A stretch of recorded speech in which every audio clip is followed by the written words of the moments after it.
Hi guys, so my name is Phil Nguyen, and today for SPL-4, I'm going to be talking about number 1 on our homework assignment.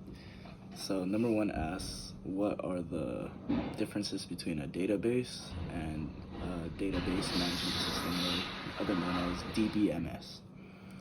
So I'm going to tell you what database is first. So a database is basically an organized collection of data. It could be a collection of like student data, student database, customer databases, or even like inventory databases. So usually databases have 3 types of levels. They have external, internal, and they also have conceptual. And I want to show you that picture I put up from Google. Sorry, give me a second. So right here. These are 3 levels of a database. So first, with external levels, this is how the user views the data that is being presented. And basically, after that, it's the internal level, and this is how data is being stored within the database. And then finally, there's a conceptual level databases, which deals with the communication values between the external and internal levels. So basically, in general, databases are made up of tables and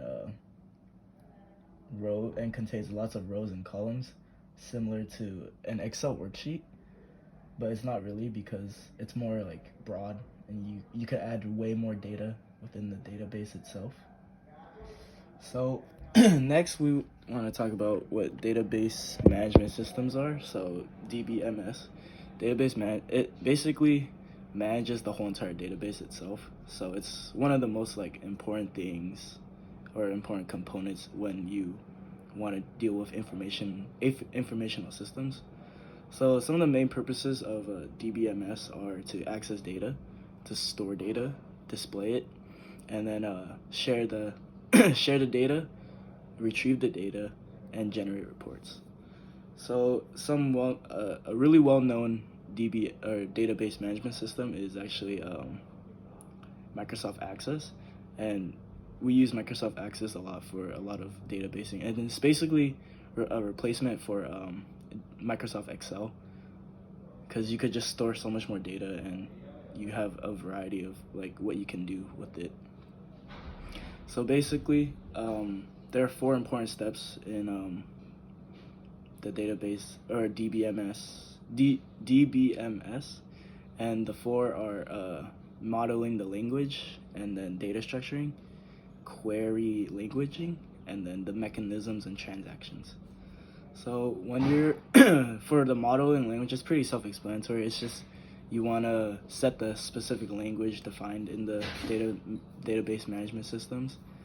And then next is the structure. So you want to organize how the data looks, and like such as like records, files, or even like visual media effects of how like the viewer, the consumer of the app or application is how they're gonna see the database and how it's gonna look.